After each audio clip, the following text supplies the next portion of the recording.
y'all, what's up? Welcome to another episode of Truth Carpet with your favorite besties, Love Loud LLC. It is I, Simone Loud, and as always, I am in here kicking it with my girl. Let them know who you is, boo. My name is Unique Love. This is Tasha. This is Tokyo, and that's Malika over there. Welcome back to Truth Carpet.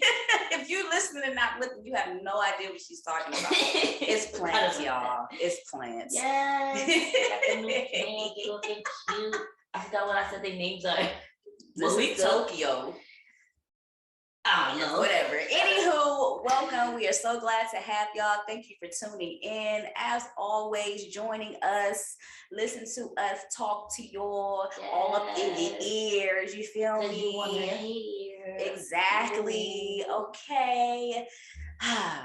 Another episode in. So excited. Feeling good up in here. How are you doing today? 8 is my favorite number. So, season 3, episode 8. Welcome. Thank you for listening. Thank you for tuning in. Thank you for watching. Thank you for subscribing. All that. I'm feeling good. My back hurt. My breath so tight though.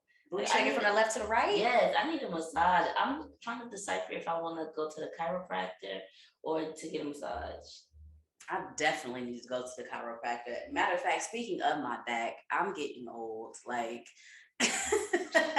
I realized I'm getting to a point where I'm in the age bracket where if I move too fast, everything gonna fall apart. I promise you.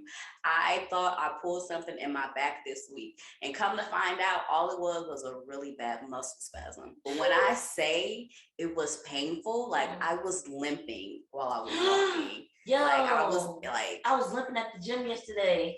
What were you limping at the gym? Because we had just did planks, and then we had to get on our knee like as if you're proposing.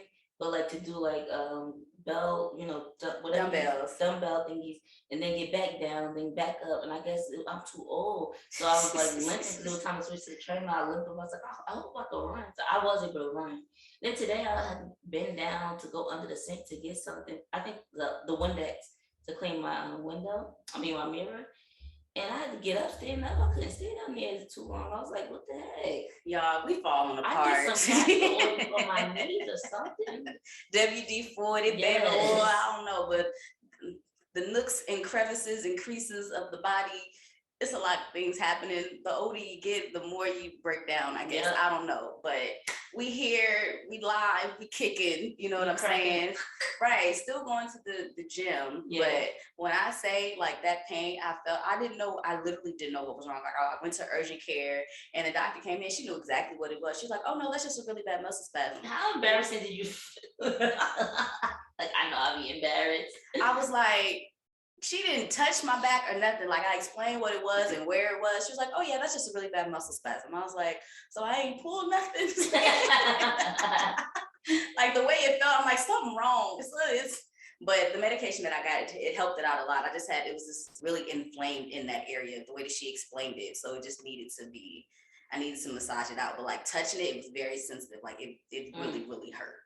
Dang. So I'm like, dang, I gotta be careful. This was on Sunday to Monday, and the only reason I went to urgent care is because it lasted for 24 hours, and I'm like, okay, I feel like it's getting worse, so I need to figure out like what's going on, because me just trying to rub it out, it was not working. I feel like I need to just like lay in the bath. I bought some salt stuff, the Himalayan sea salt, Dr. Teal's Epsom salt. Yeah, I need to like put that in a tub and just like soak my whole body.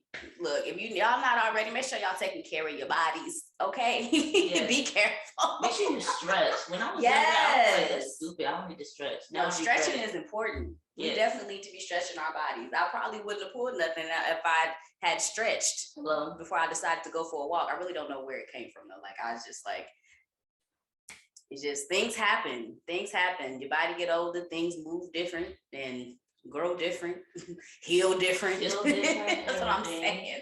So yes, just we gonna take care of ourselves. My Birkenstocks today, y'all, because my feet was hurting. And I'm chilling with my house shoes on because I'm in the house. I'm chilling, and I just wanted to be comfortable because every time I wear shoes, I'll be like, they can't even see my feet. Right. I was like, what top and pants am I wearing? I'm gonna come with a blanket one day, okay? Right, extra comfortable, robe and all. What's up? Hell, chilling, cup of tea. Our cup of tea. Right. But other than that, how have you been doing? I've been good. I've been loving that the weather has been warming up. Sunshine. I'm like, summer is around the corner. I just wish it would stop raining because it was. What's May? It gotta rain. No. April showers bring May flowers. It's supposed to stop raining by now. That's what I'm saying. It's warming up, but it's still raining, so it's very humid at this point. And it's foggy today. Right, but it's supposed to be 75 today. Word. So it's just like, can I get some real summer vibes? Like I'm being teased. I'm sweating. I'm hot, but it's raining. I don't want to have my shorts on with rain boots. You know what I'm saying? Like, I'm confused. I don't know what to wear. This weather is bipolar. Come on, New York, get it together. East Coast weather. Anywho, we hope y'all are feeling well today on this wonderful Friday, or whenever you may be listening, because sometimes you don't catch the premiere on the episode when it first released on the Friday. You know what I'm saying? And that's okay. That is okay. And I don't catch other episodes from other podcasts either. When it drops, like when I have time, when I tune in. But because you are tuning in, we appreciate that. Okay, you feel me? Right, we don't have a machine yet, y'all. We talked about it last time. We're working on it. We're working on the sound machine. We don't have it at some point. Promise, okay? So, anything else you want to add to our little quick check-in? Let the people know anything, any updates you want to give them? Thank you, God, for my mom and my grandma and everybody that's in my life. Are you giving a speech right now? I got so emotional on Mother's Day when we went to the cemetery to visit my grandma. And I didn't speak, like usually I'll be talking and stuff, but I haven't been to the cemetery in maybe 2 years. So it's just like, it was uncomfortable, but in a good way uncomfortable. Yeah. And like it just like make me grateful for like the relationships that I do have and that I did have with them. And it was kind of like special. Some people might like, yeah, what the heck? But like literally, so my aunt had put these windmills stationed at the block. I don't know what they call it, but like the block that says my grandma's name and my auntie's name, because it's like a tri-burial thing. And they were like still the whole time, and my mom was talking to her mom and everything, and putting the new gift down or whatever. And then my mom was like, ready to go? And I was like, I guess so. And then the windmill started blowing. And I was like, oh, they saying bye. And it's just like so special. So that just came to my mind. I don't know why I shared that with y'all. But like literally yesterday while driving, I was like, you gotta be grateful for everybody that you have in your life, because life isn't promised. And like even I brought up to my mom and my sister-in-law, like, do you have a will? Because you might think that everything is Gucci now, but with like Kevin Samuels, I should have mentioned his name, but Kevin Samuels, like when he passed, I'm sure he didn't expect it or nothing. Your life could be gone in a blink of an eye. So are these things set in place for when you leave? Is your family good, and are your relationships fine? Like you can leave somebody having an argument and be like, we'll work on it tomorrow, but maybe tomorrow's not promised. So make sure that your life is good, your relationships with people that you love and you care about, even if you might not be feeling the best energy, give them a hug and let them know that you love them. Right. That just came to mind. Speaking of that too, like, do you have life insurance? Like some people legit don't have life insurance. If you don't have life insurance, you should definitely get life insurance. Life insurance is not as expensive as you think. I pay like $18 a month on my life insurance. I think I pay $23. So like if y'all don't have life insurance, it's very important that you should have life insurance. You don't even necessarily have to get it through your job. Like you could get life insurance for yourself. And speaking of job too, like every so often I go into my portal for my job and make sure that the beneficiary still says my mom's name, so that when if you go, they don't just take your money and put it to your estate. Like no, you say where you want your money to go to. Yes. So speak to HR, look at your portal, and make sure you're getting to say where you want your money to go. Exactly. That took another route. Right. That was a deep check-in. Yeah, that's all I have. And with that, we are going to go on over into our rundown, and I'm gonna let y'all know what's happening in this here episode right now.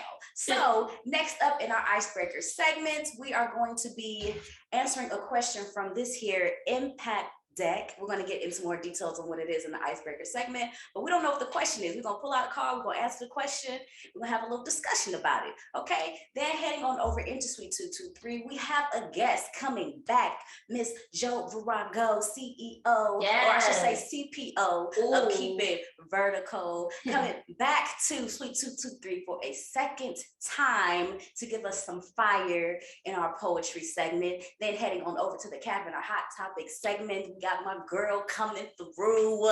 Okay, Miss Nirine Brown, Miss Extraordinaire. Can't wait for y'all to hear about her story and her journey with her career with acting and dancing and everything that she does that she's so great at. So fire. Then heading on over to our dorm story segment, Yaya and I will be discussing points in our lives where we, you know, did a little acting, maybe a little dancing, you know, maybe a little singing, times where we were on stage doing our thing, okay? Yes. Maybe even on screen, you never know.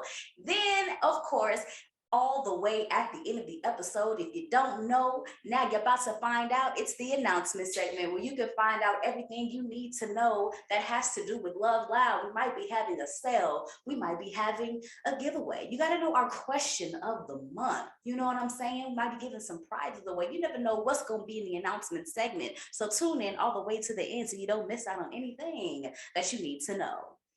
All right. Okay, that's the rundown, my people. And now we're going to head on over to our icebreaker. Yeah. We got to get that sound machine. Yes. Let's do it.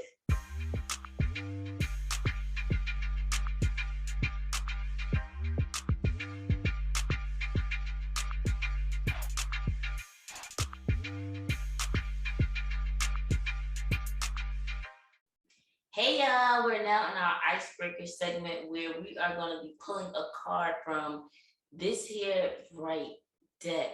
It's called the Impact Deck. Yes. I've never seen what's in this deck, so this is going to be like freshly new for me. So Monie, take it away. Yes, so the Impact Deck, what it says on the back of the box, it says whether you want to explore your potential, overcome challenges, or make a meaningful difference, the Impact Deck will help you show up and step up every day. Okay, step up. Inside, you'll discover 20 reflection cards for exploring your thoughts and feelings, 20 action cards that challenge you to get things done, and 10 affirmation cards that cultivate a positive mindset so your best self can thrive. Right? Okay. Now, I know we're supposed to be answering a question from the reflection deck, but now I'm kind of wondering if maybe we should do an action card, and then when we come back on the next episode, we can discuss in our check-in if we actually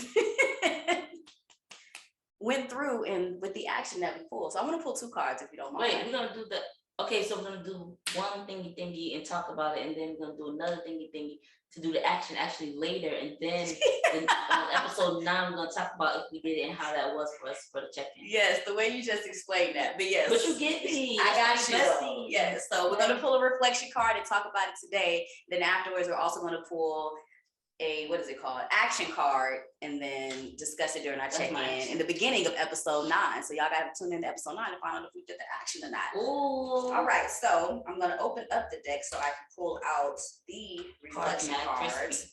Yes.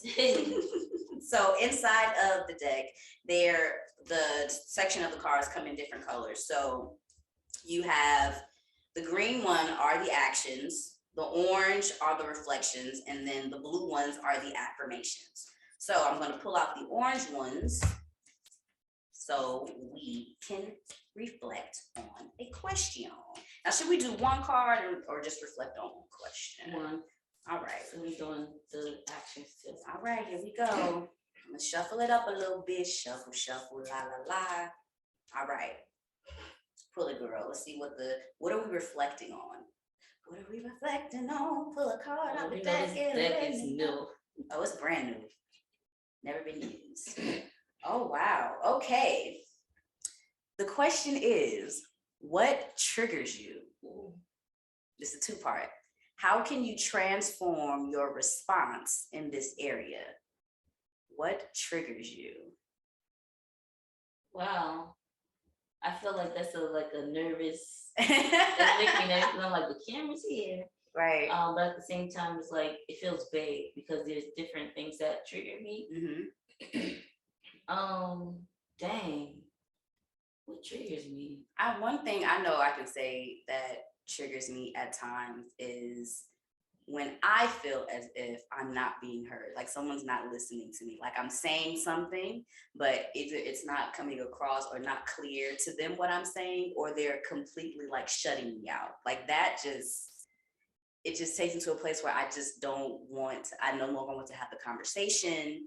Like I low-key just basically like want to shut down. But in response to saying, how can I transform in this area? It's a matter of me gaining a better understanding of what I'm explaining. Maybe it's not clear what I'm saying, or maybe this person is not intentionally shutting me out. Maybe they don't know I have something to say that's of substance. Maybe, people always have like their own thing going on in different situations. So sometimes I can't always take things personally. That's what I'm working on, not taking things personally and making it seem like whatever someone is saying or doing is like a way to like out to get me, or like doing something on purpose, just in spite of me.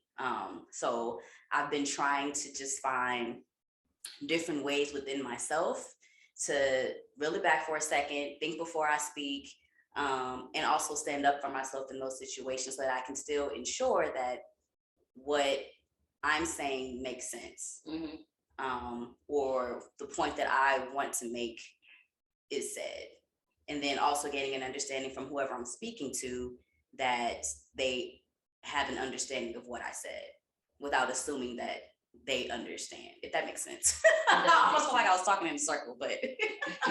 No, it does make sense. And if you're watching, you saw when Monie started speaking, I leaned back in my seat because I was like, dang it, that's one thing that I want to say. That triggers me as well.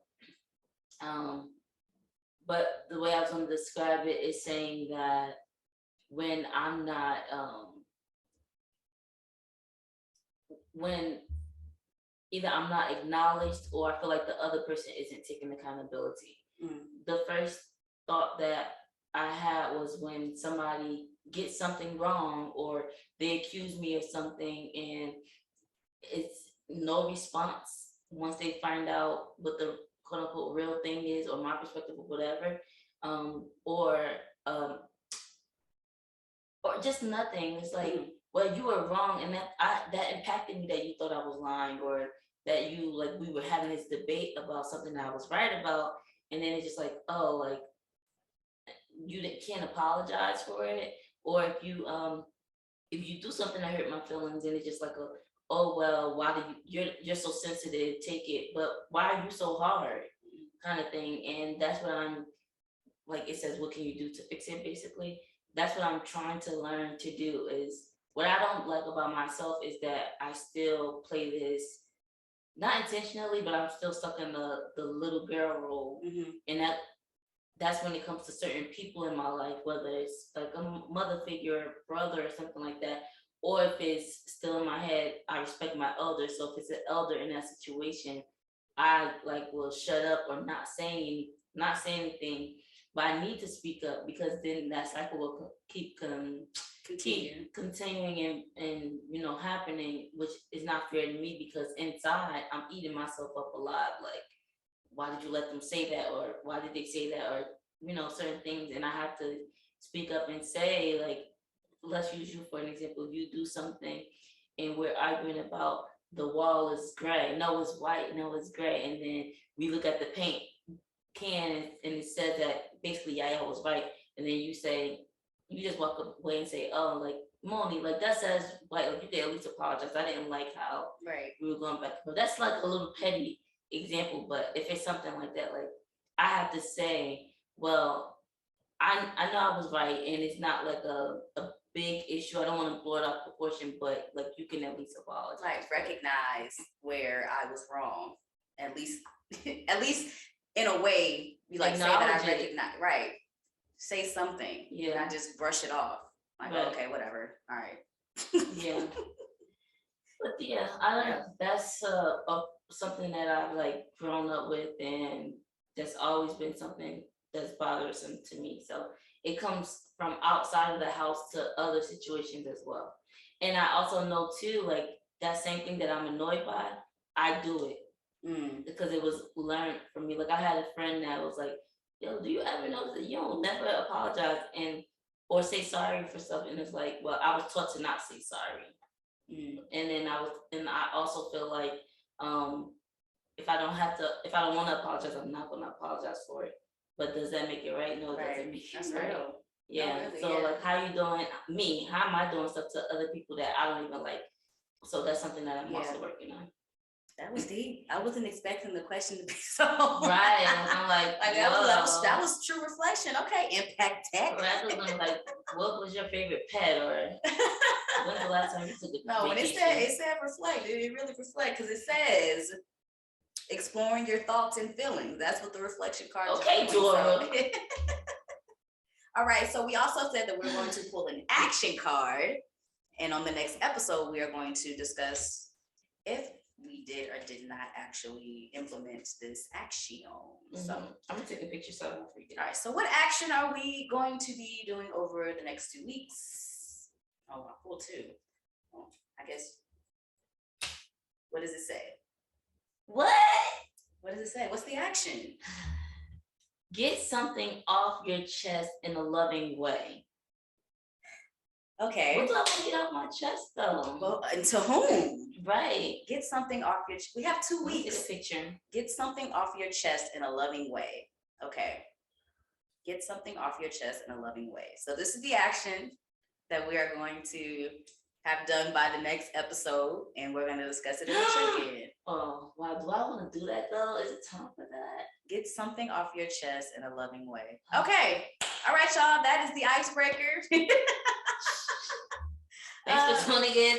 Right. I'm really trying to think like, what am I going to get off my chest in a loving way, and to whom?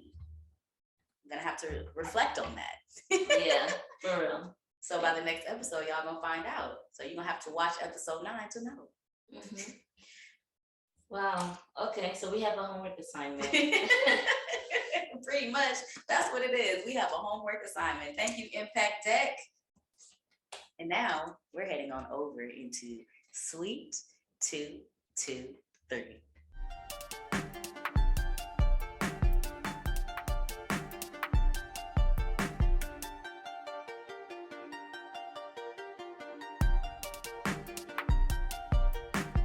Hey, y'all already know what it is. We have moved on over into our Suite 223 segment. Super excited because for the first time ever, we have someone in the Suite 223 for the second time, okay? No one has ever been on the show twice in the Suite 223 segment. Hello. Okay. Woo! Breaking legend, making legends over here. Just making it right.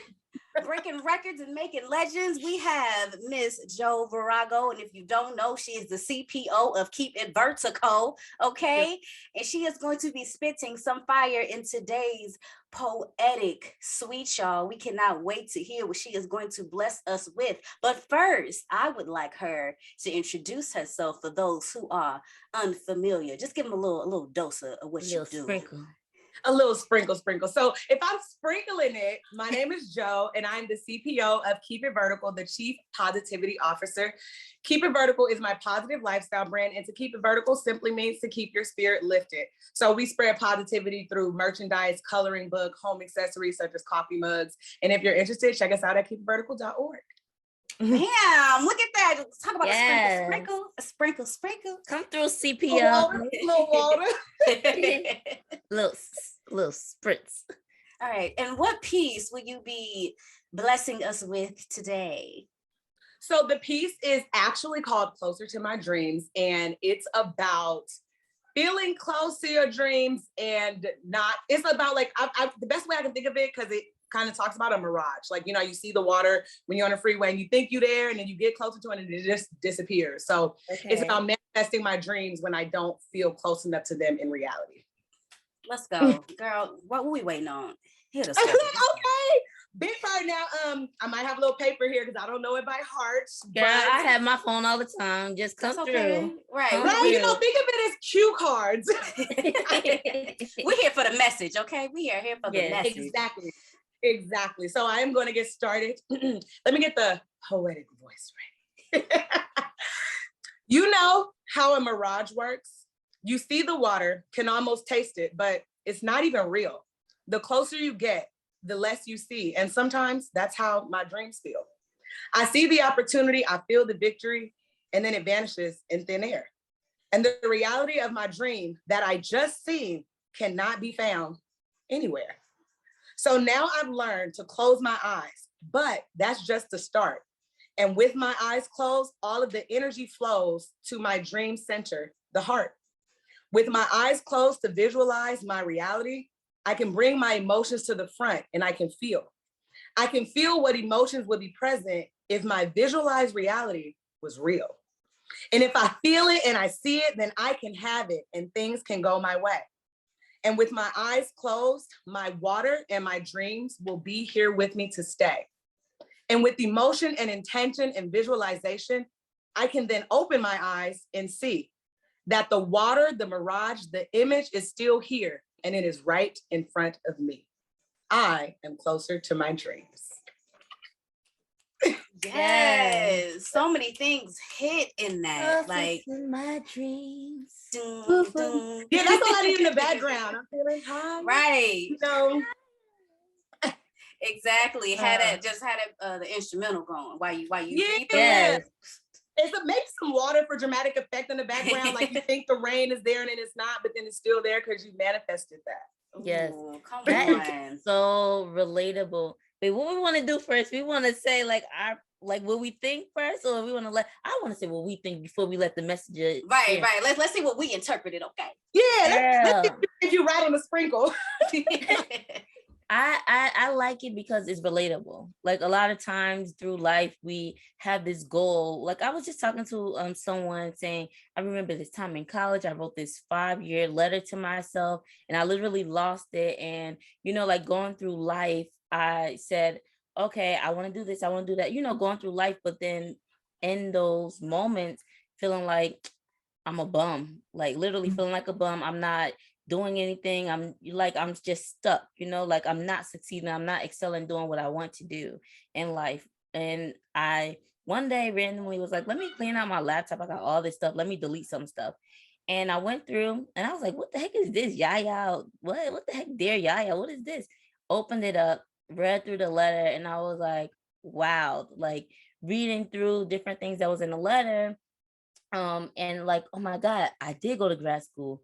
Oh my God, I did study this. Oh my God, I did do this. Oh my God, I did say this. Like, oh, but I didn't do that. But that's okay. It's a reminder of where I want to be in life. So like going through those journeys is like, when I write down my goal or I manifest things, it's like, yes, I want that. And then I put that away and it's like, it seems close, but so far away at the same time. And I become doubtful. But like you said, at the end, it's like, it was right there all of the time. And I just had to believe and just go towards the water. Yes. Yeah. Ooh, I love that. Just go towards the water. That's what I'm gonna tell people. Just go towards the water. Girl, put that on a shirt. Go towards the water. What are you doing? You walking in the wrong direction. Water that way. Yeah. Right. Put a camel on the shirt too. Drink the water. And when you get to the water, drink the water. Yep. That's the most important part. Don't just look at it like, oh, look at my dreams right there. Right. Take it all in, okay? Absolutely.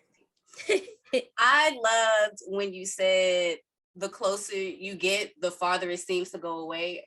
The reason that resonates with me is because it reminds me of the saying, like, you move 2 steps forward, and it seems like you get hit, move 3 steps back. It's like every time you get a little bit closer, something that happens to make it seem like you're moving farther away. But what you don't realize is what seems like it's pushing you farther away is actually getting you closer because you're learning something within that process. So without that happening, hey, I try sometimes. Without that happening, you would never get to that next level of where you're supposed to be to even manifest where you're actually supposed to be. You have to really sit and think like, all right, why am I going through this? All right, that makes sense. You might not realize it right away, but at some point down the line, when you get to that next chapter, you like, now I understand why in chapter 2 I had to go through that. So now I'm in chapter 10. It makes perfect sense. Like it all comes sort of like a full circle moment. You just kind of like, now I'm here. But it's always a matter of still pressing forward. Like I made it here, but this is not the stopping point. You know, I'm gonna keep you still moving towards something every single time. It's like making it to what is it called? Like your medium point. Wait, not the full destination. Like is it a checkpoint? Checkpoint. There you go. Checkpoint. Come on, hey man, I knew somebody had me. But yes, it's like you made it to the checkpoint. Check that off, and now it's time to continue moving on. Like, okay, so what's the next thing I got to do to get to where I need to be? It's a little far, but I already know the steps that I need to take to get there. Let's do it. Yeah. And I think I'm gonna cut in because I like how you use checkpoint, because we don't give ourselves enough credit while we're going through the journey. We look at the bigger picture. Exactly. We look at the bigger picture and we don't give ourselves, okay, like let's say a diet. I want to lose 100 pounds. I don't give myself credit when I lose the first 5, then the 10, then the 20. I'm just looking like, dang, I ain't lose all the weight that I wanted to lose. But what about the one that you just lost yesterday? Yeah.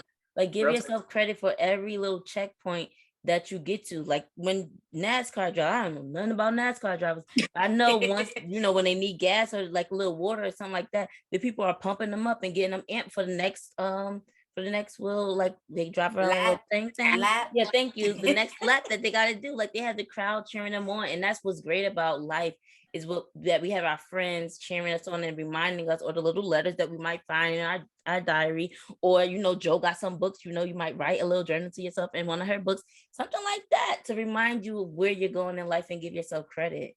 So dang, I like that piece. I think Monie liked it too. I did. I loved it. Okay. Thank you. To my heart. Okay, it's all up in here. Where the dream center, what, and the one thing I want people to realize when they hear this piece is that as long as you can think it, dream it, and feel it, it's not too far away. Yeah. Because even as I said, the mirage, the water, I see it, I get closer, and then it disappears. But when I close my eyes and I feel my dreams, I visualize it, I open my eyes, and the mirage is still right there, because the dream the entire time is inside of me.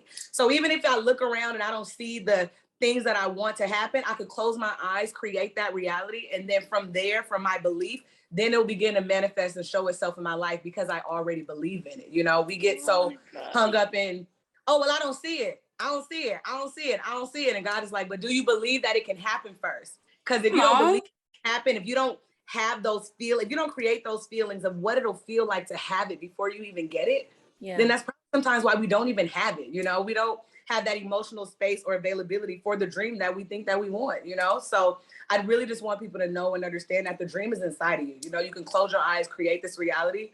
And even when you open your eyes and you don't see anything that tells you it's going to happen, you can close your eyes and still see it inside of you. And that is what's going to make it happen. Yes, come on, closing your eyes, manifesting, praying, believing that it can happen for you, and making sure you're putting in that work. Oh God! You can't just do it by yourself. I'm gonna tell you that. Hey, you might be even if you're able to see it. If you ain't putting in the work to get there, what's the point of you visualizing all of that? You just visualize it just because it look good. Okay, look nice. Paint a picture and put it on the wall. Right. I want to add something else. So with the eyes part, we all have our own set. Some of us need glasses to help or whatever, but we all come with our own set of eyes. And a lot of times with our vision, it gets fogged up because we're so focused on looking at what other people are doing, or other people's opinions, and like a certain way that somebody else got to that same goal.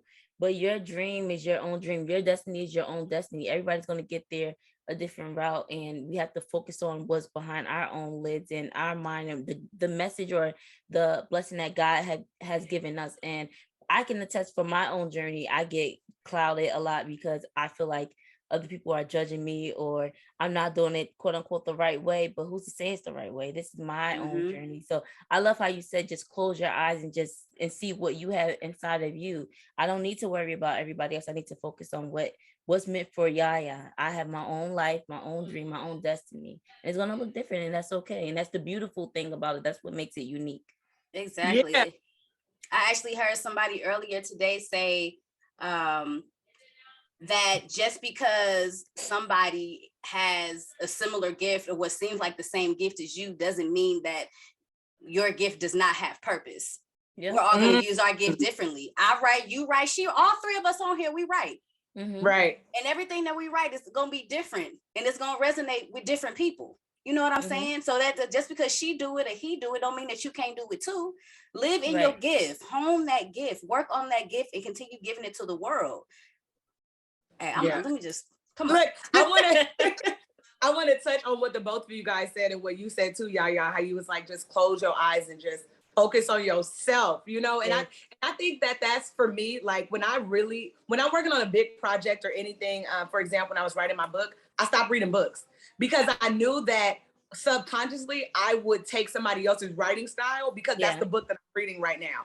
So when I'm working on a big project, I try not to focus on other people that are doing the same thing because I will easily fall into like, oh, but it don't sound like his. And well, when she wrote her, she did it like this. And so I literally make myself, like when I'm writing a book, stop reading books. When I was making my coloring book, I was like, I'm not going to pick up a book off the shelf because it's so easy to feel like in order for yours to pop the way someone else's popped, that you have to do it like that. But just like you said, Mo, your gift will resonate with different people. All three of us can have a conversation with the same person and they might only listen to Mo.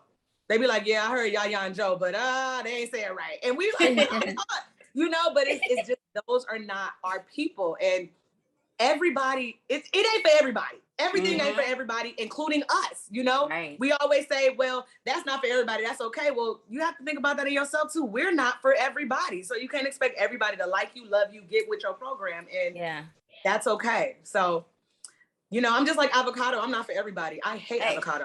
And most people I like it. Give me the guac. Add the season, the spice. Yeah. Come on. Give me no a guac for me. Okay. Put me a BLT and add some avocado, please. Thank you. Right. You know what? Take my avocado and just give it to the next person that's gonna pay extra. Me. No. I'm just gonna ship all my avocado to the West Coast for y'all.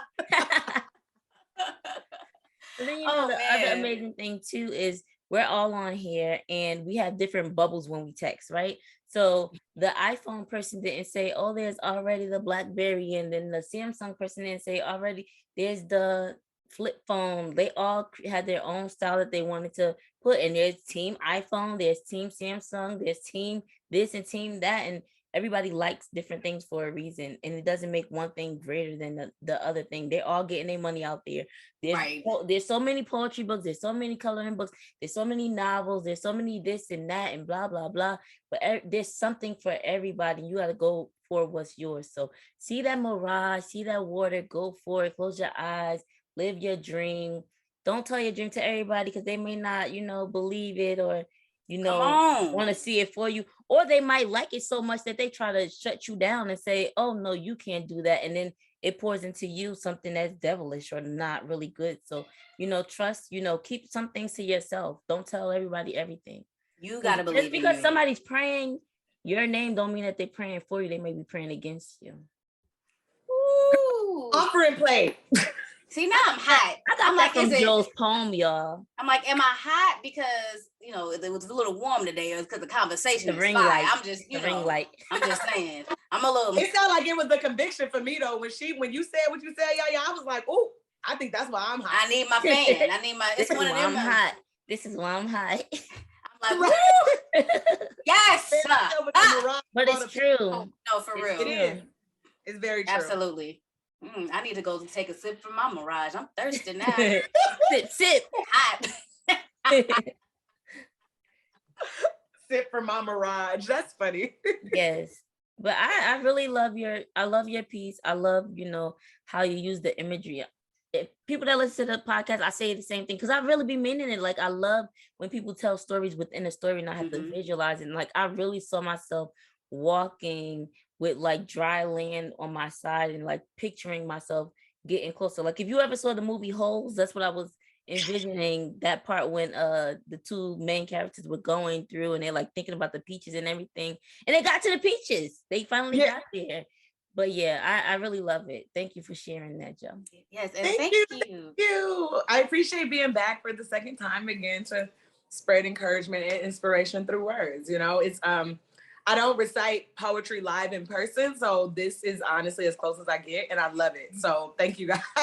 Yes, absolutely. We'll definitely love to have you again at some point. You know what I'm saying? I would love to do this in person at some point. Hello. One day. You know, we've had you twice. Now we gotta have you in person. We gotta Right. level up. You know what I'm saying? Southwest, did you hear that? I need that. Southwest, do you hear me? Yes. Sponsorship, great. Yes. Yes. I'm not getting a grant letter prepared. I'm working on a poetry night, and Hello. Absolutely. They can even bring the little crackers, and we can pass it out to the people. Like, if y'all want to sponsor the event, give me a flight and some peanuts. Yes. We make sure we pass them out. In a venue too. Yep. Yes. Come through manifestation. Yes. One more time. One more time before you go, let the people know where they can find you, ma'am. So you can find me. I was trying to give a rap, but I couldn't. Hey, St. Louis rolling on that. You can find me on Instagram at Keep It's Vertical with 1 underscore at the end. You can find me online at keepitvertical.org. On Twitter, it is Keep It Vertical. But I will honestly say I don't use Twitter very often. I need to get more on it. So I want people to follow me, because if you follow me, I'll be encouraged to use it. Right. And on TikTok. I actually have a TikTok. Okay. Keep It Vertical just on TikTok. I'm learning. So don't look on there expecting dances, because I'm that is where you can find me, y'all. So make sure you guys check me out, Jhoe Virago at Keep It Vertical, again on Instagram, Facebook, and TikTok. Yes. Until next time. Thank you, baby. Thank you. Thank you.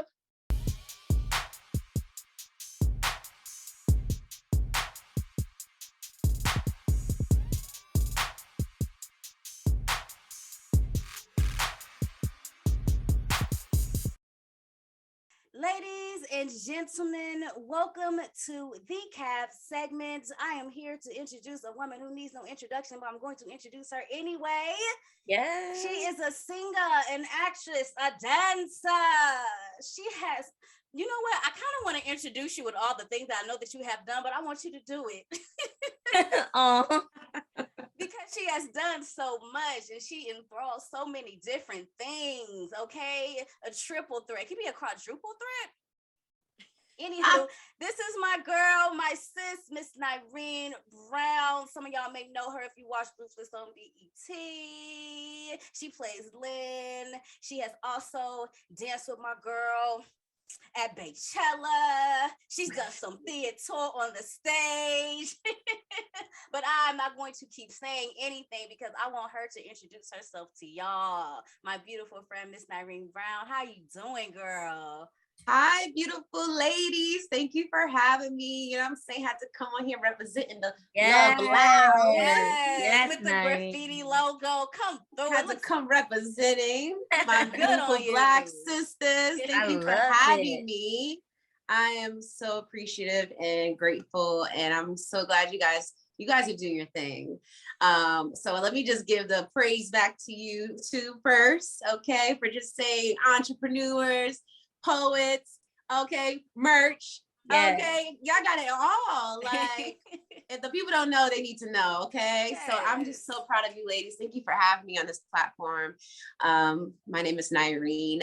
Put the S in it, Brown. Yes, the whole name, okay?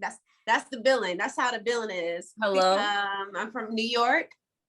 Originally from New York, Jamaica, Queens, and I relocated to Los Angeles to pursue my dreams as an entertainer. And like Mo say, I call her Mo, like Mo said, I've done Broadway to stage performing with notable artists such as Beyonce, Mary J. Blige, Janelle Monáe, the list goes on, to getting my first TV show as a series regular on Tyler Perry's show Ruthless. So, and there's been many more. I mean, I've been a Rockette for Radio City. Yes, there are Black Rockettes. I love it. Come and yeah, and I'm a God-fearing woman, most importantly. Come on. End it off with a bang. Okay. Yeah. Well, welcome to our podcast, Nirine. It's so nice to see your beautiful face. You've been so busy, and I just get happy when I see you on Instagram and like all the beautiful things that you are doing. So I feel like really, really happy to have you on our podcast. It's such a pleasure. And I'm excited to learn more about you. You know, I haven't seen you in so long, Nirine. But I know it's been forever. You know, life be happening. It's all good. The thing that is really genuine about just friendships is that you can just pick up where you left off, and it feels like no time went by. Exactly. Yeah, no harm, no foul. People out here grinding, trying to do their thing, and no one can be upset if you take it personal. It's just like, I ain't got time for those kind of friends. Exactly. Okay. So this our CAF segment, which is our hot topic segment, is all about getting closer to your dreams, closer to the things that you felt like you were destined to do, or that you wanted to, you know, as maybe a little girl, or maybe as a adult, you saw yourself getting into. So we want to know, first of all, what made you fall in love with acting or dancing? I know you said you're into dancing and all that, all the entertainment things. So what made you fall in love with it? Well, I was dancing from age like 3 until currently. I still currently dance.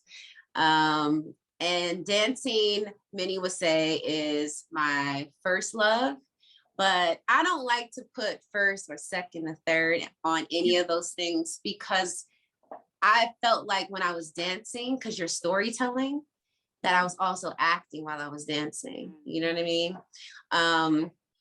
So I was dancing from a young age, and I never necessarily saw myself as an artist, but I loved Janet Jackson. I loved, you know, Vanessa Williams. I loved, you know, the Debbie Allens of them. And I would, Mom, I should have told them in a meeting.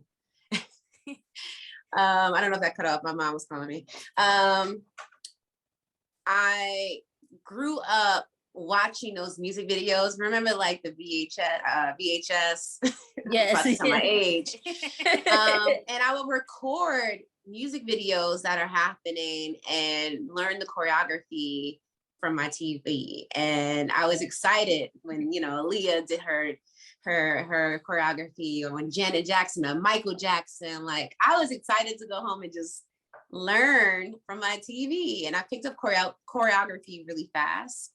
And my mom's story would be that I was a hyper child. So she put me in dance school to exalt, like, you know, to just run me down. Like, let me put this child in some curriculum activity so she could be tired. But all she did was ignite a fire in me that was just like, oh, let me show you this routine. And let me show you this routine. So that was a blessing, right? Because most parents, you know, when they do see a child have like a natural talent, they want to nurture that. And I know there are people in the world that don't, you know, get the chance to have a parent that does that for you. Yeah. So I'm very grateful to my mom. And like I said, dancing and acting to me always were co-partners. You can't tell the story without acting. You know, the movement in dance shows the body language. It shows the solemn of if you're sad, but then you have to still show your expression. You still have to, like, it has to be throughout your whole body and your whole being, you know? Singing was always like just for joy and just for Jesus. Church and just for Jesus. I didn't get into musical theater until high school. Because I had this teacher named Mr. Gallagher, rest in peace. And he heard me singing in the hallway. And he was like, what major are you in? And I was like, dance. And he was like, you need to be a musical theater. And I ended up graduating from high school with a double major. So that's how musicals came into my life. But even then, I wasn't interested in every musical because I didn't come from a family where we went to go see plays. So my perspective was the great white way is what they call Broadway. Emphasis on white. So I I wasn't exposed to it like that. So once I learned, they were like dream girls and, you know, like, okay, yes, I can do that.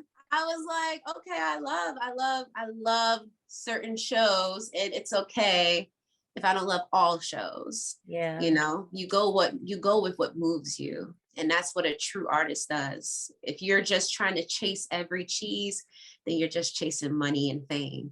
But when you chase things that inspire you, or that ignites a fire in you, and you see yourself visually in that show, or you see yourself visually getting an award or anything, that's when you know it's like the desire is strong. So that's how those three entities, separate talents. And Mo mentioned quadruple. I'm slacking on my little piano, but I mean, if I book a movie and they said I had to play the keys, it'll come back. You know what I'm saying? It'll come back, because I taught myself when I was younger how to play Beethoven. And my music teacher was like, you don't even know how to read music. And I was just like, I just heard it. I just ear trained myself. So, but I've been slacking, so I can't. Okay, Nick Cannon. Okay, Nick Cannon. Yeah, but I've been slacking recent. I've been slacking, so we're gonna just leave it at triple threat. All around entertainer. Once upon a time, she asked me for a keyboard that I was doing nothing with.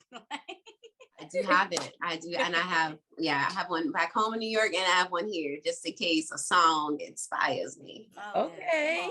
Yeah. Get back on the keys, man. Get back on the keys. This is Get back on your it. sign. This is the message. Get back Right. on the keys. Oh my goodness, that's so funny. I love how you touched on everything. So, and I love how, like, when you were speaking, it made me think of a parent and their kids. Like, I don't want to really have a favorite, but we do have the question for you. We want to know whether on stage or on screen, is there like a favorite role or something that like really pulls at you that's like really true, near and dear to your heart? And which one is your favorite and which one is more challenging for you? That was a great question. I would say, let me go to the challenge one first. Okay. So with the recent show Ruthless, which is on BET Plus or BET, I play a character named Lynn Rollins. And Lynn Rollins used to be a Marine and a police officer.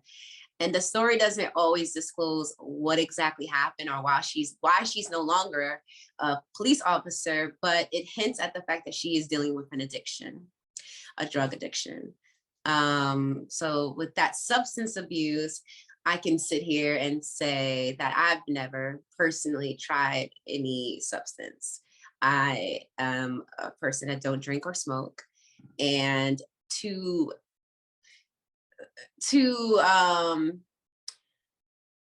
embody a character that is dealing with an addiction, that was really hard to try to like pin.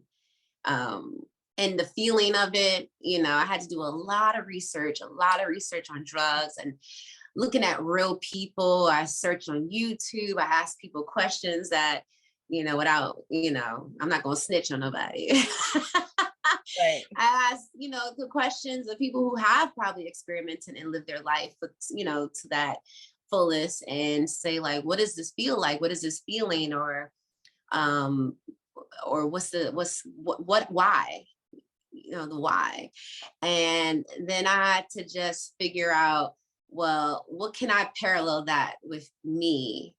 And, you know, my secret is, can't tell you. I was about to get the tea. Mo knows what I like. Mo knows. It's so childish. It's so whimsical. Like, she already knows. Don't tell them my substitution. So yeah, that was really challenging because I just really wanted to, not only am I playing a real character, when I say real, like people probably are, you know, people are battling addictions. Yeah. And I didn't want anyone to look at my character and be like, oh, she's full of it. She don't know a thing about what this really is. And instead, it's actually had a big impact on people's lives. I've had people hit me up on IG and say, you know, I relate to your character. I've been sober for X amount of years, and that was really touching that they can relate to Lynn's struggle. So that was a challenge because I wanted to give her justice and show the heart of her struggle. Yes, so that was the challenge. Sticking to the challenge, I love how you shared you had to do your research and you had to tap into the character, and it's not just you go and you get this role and you get the packet and you read over it and that's it. Like there's actual work that goes into it aside from the memorization. Thank you. I got you. I fumble on words all the time. I got you, girl. It's a lot that goes into it, and you know, you as a person may not be able to identify with every single role that you may have, but that's where the homework kicks in. So yes, very much so. You got to find a parallel. You got to find a parallel. Absolutely, because you know, my character, a lot of people say she a hoot, she mean, she's all these things, you know, and people will be like, you're completely opposite from that. But we all can tap into we all can tap into a little crazy, you know what I'm saying? So I just love how outspoken she was. She's very opinionated. And in her marriage, she just didn't want to be the woman that just sat back and just say, yes, dear. I'm not saying that she didn't want to be a team player, but her husband, who was an FBI agent, was constantly moving. And every time they moved, it was like she didn't have a voice in the matter.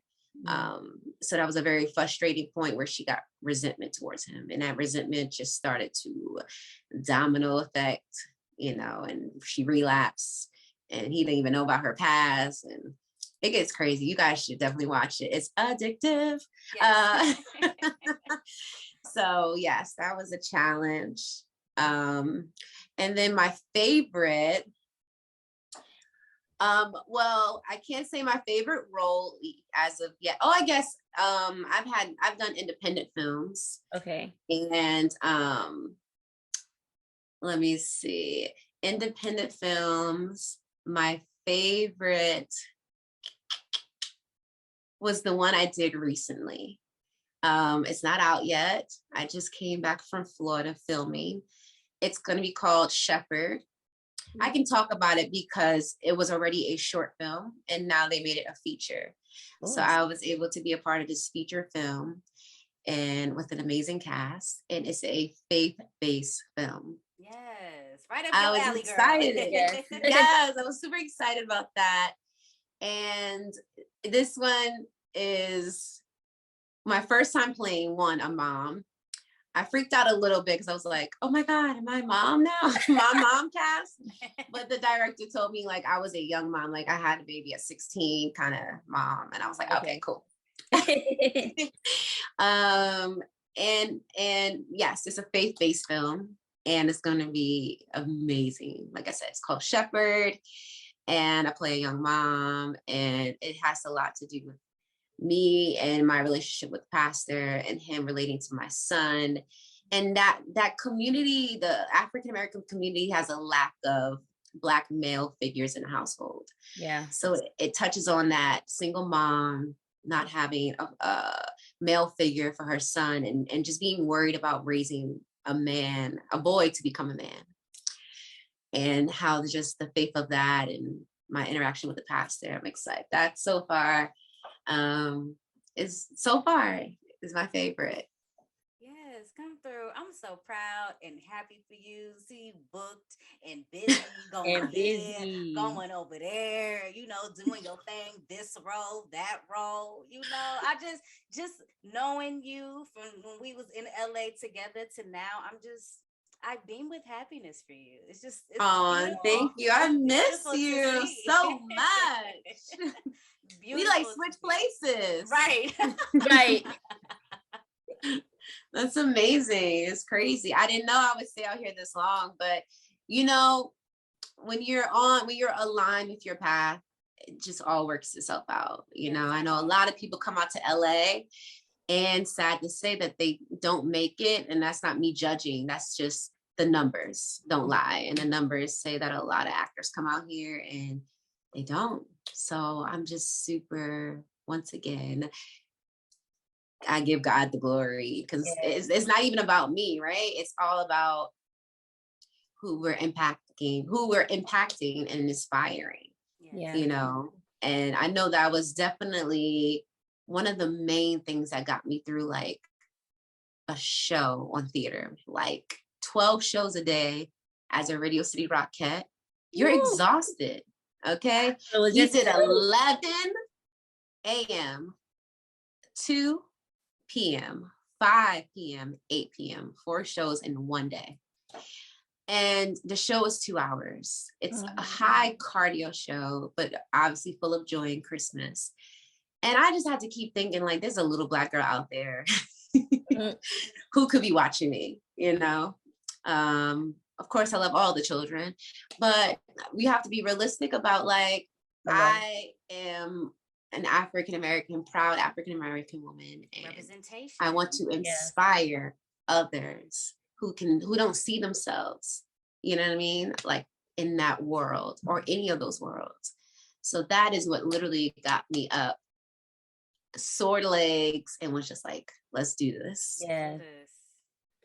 I'm gonna be honest, when I was younger and we would see the Rockettes on TV, I would see a whole bunch of white arms and white legs. And maybe I was in my early 20s when I saw brown arms and legs. And I just remember seeing it on TV one day saying, yes, like getting excited, you know, to see that. So yes, representation does matter. And I'm glad that you had that that motivation to do it for that little girl who may have been you. Like when you were younger, I'm sure you were looking for that and maybe didn't see it on television. So thank you for all that you're doing and, you know, staying fit so that you can get on the stage and do it for little girls.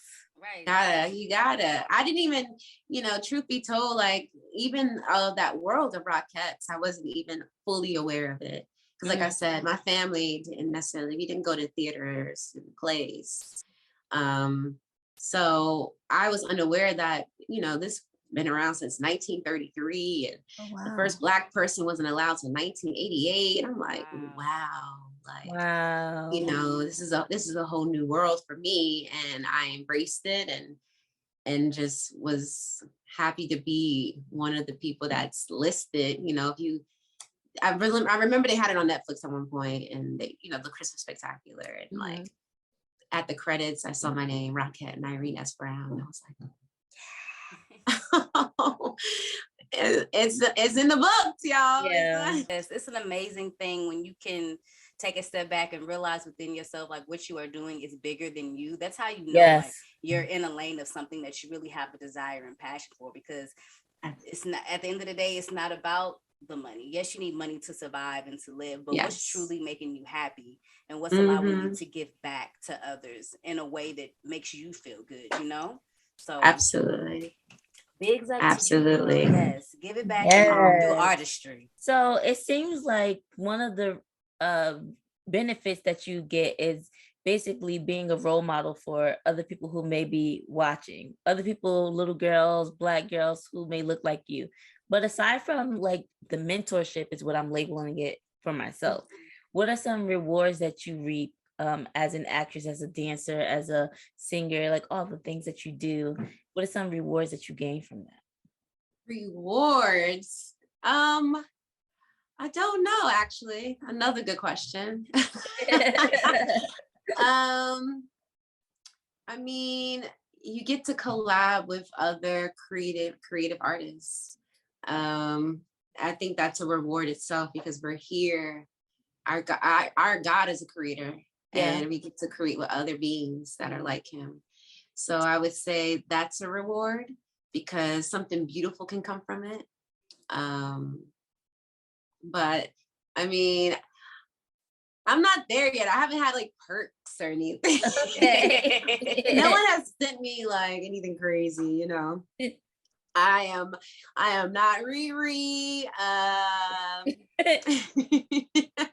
So I mean, so where I'm at in this place, in this current moment, the reward is collabing with other people and just intertwining. Yeah. Well, that's a beautiful reward. Something that we may see as small or minute, but it's, networking as a kid is like boo, but as an adult, it's meaningful. It means something. It was meaningful. I was the only child for a long time. I now have siblings, but I was the only child for a long time. So friends was always like, yay, friends. But I also, I'm also a Capricorn, so I also know how to be by myself. So I felt like I was really good at that balance. If it's just me, it's still a party. If there's more, the merrier. Then great, that. It's a bigger party. Yes. And so of course, I haven't done a lot of red carpets, but I've done a few, and the ones that I've done were really exciting. I like to get dressed up and partake in those things. And yeah, I'll let y'all know when I'm at the Oscars. Absolutely. I must be like, yeah. You'll have a watch party. I'll be like, yes. They have my waiting room full of just all the snacks. All the things. Yes. All the bells and whistles, okay? We're gonna have a night watch party with our little posters at home, like right. Oh, love it. Shout outs. Yes. So yeah, I mean, yeah, that's a reward itself. So what about the opposite? What are some sacrifices that you have maybe had to make throughout your journey? From 3-year-old Nye to beautiful, glowing adult Nye. When you're younger, your parents have to be the engine of that drives, like I said, to see that child's natural ability and put them in those extracurricular activities after school. So as a child, and I didn't feel like I had to sacrifice a lot. In high school, I studied at Alvin Ailey, and right after school, I didn't have time to hang out with a lot of my friends. I probably had like 15 minutes, but I had to go straight to class, and I would dance until like 8:00, 9:00 at night. Ballet, modern, Graham, Horton. And then I would leave from Alvin Ailey and I would work at McDonald's late night and wake up and then go back to school. Wow. And yeah, that's the sacrifice was you can't always play. Not if you want to be great. Come on. And, it's kind of like an outlier situation. I don't know if anyone read that book, but it's a great book. You got to put the hours in to get the results. If you want to reap what you sow, then you have to put the hours in. Michael Jordan and all those other great people, Beyonce, they don't just wake up and were just like, even though Beyonce says she woke up like this, they don't just wake up. You know what I'm saying? Like, you have to put in the work. And in high school, hey guys, what's up? And then, we're about to chill at McDonald's or chill at the mall. I'm like, right when you walk out that building, that was that chill moment there in front of that door. And then I was like, I gotta go. So I was very dedicated. And when you're dedicated and committed to something, then the results don't lie. As an adult, moving from New York to California, the sacrifice is family. A lot of times, because I'm not around. Now that I told you guys, like I have siblings now, I try to make it as much as possible to all the important stuff like graduations, prom, certain events, but I'm not there on their daily journey, but I make sure that I talk to my brothers and my sisters when they were going through their life changes, puberty, yada, yada, yada, yada. Yeah. Sometimes with my sisters, I definitely feel like the big sister because they're so proud of me and they're also girls. And with my little brothers, I kind of feel like more like an auntie because they're boys and they're very like, hey, what up?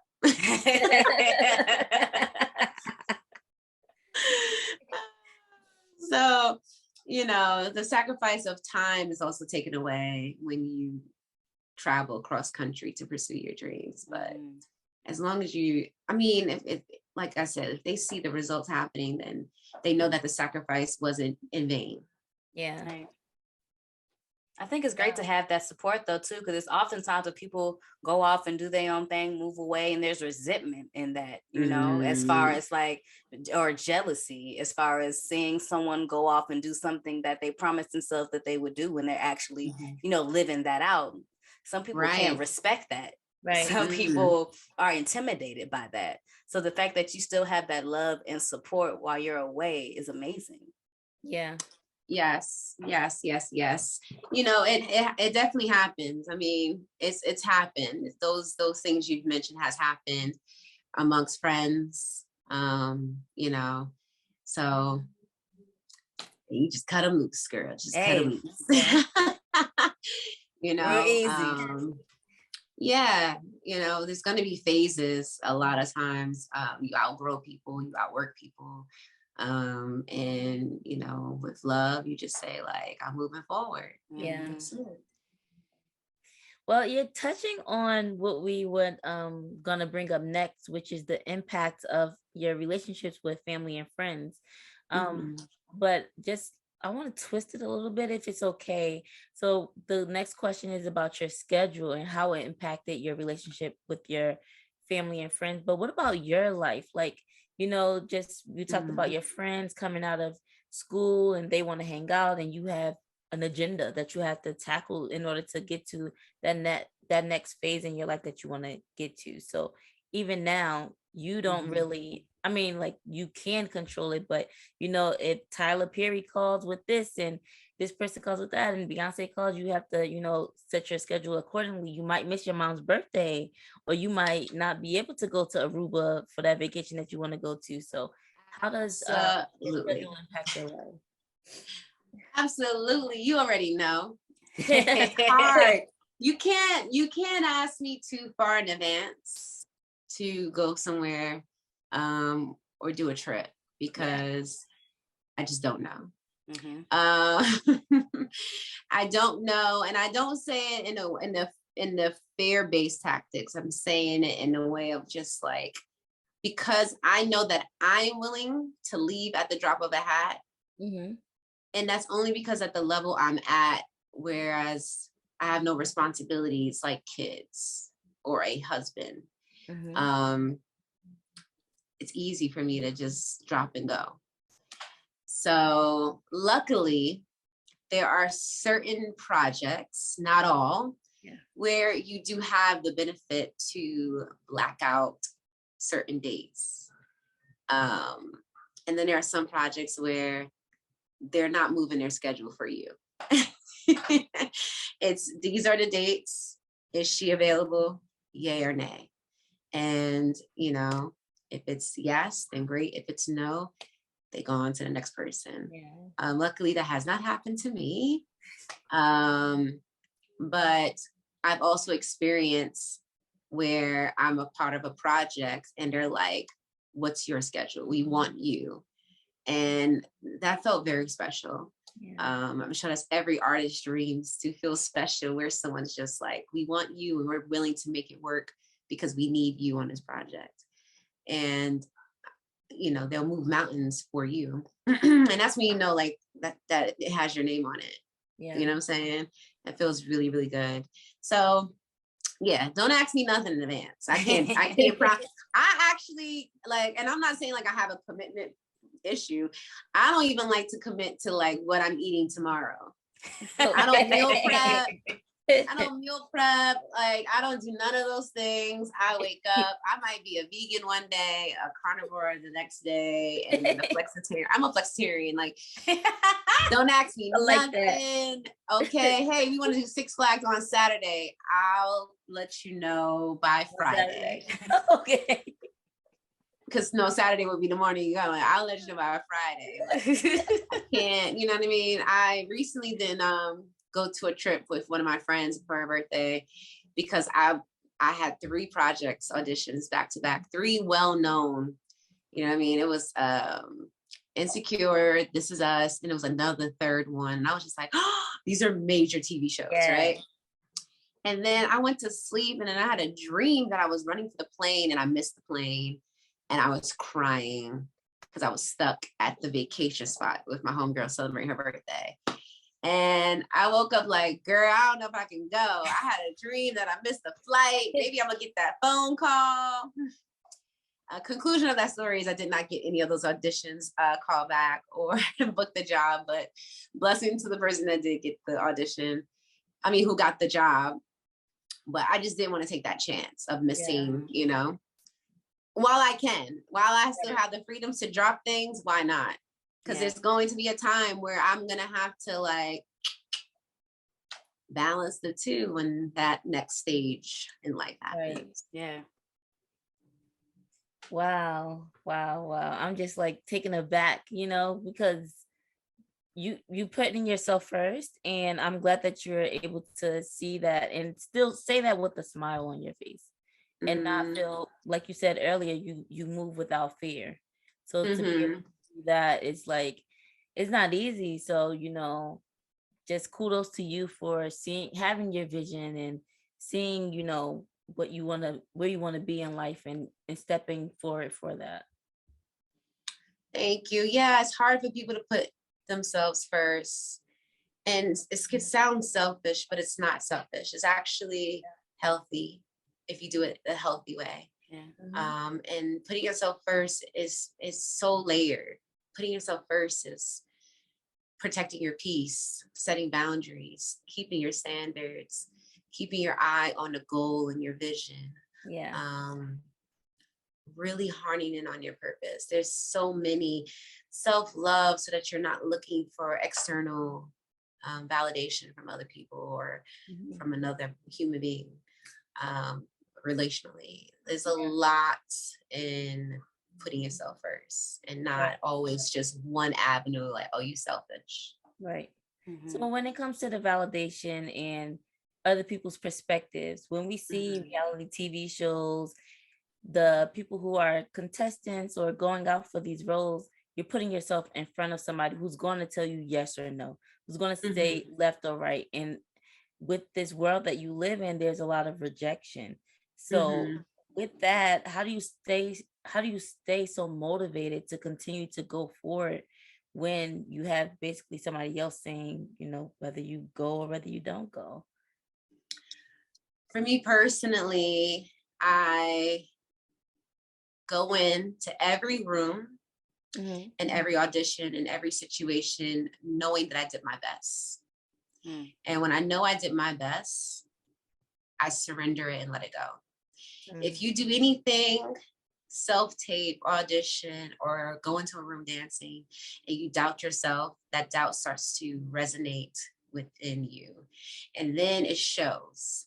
And then if you're like, but I don't know, and I could have done this better.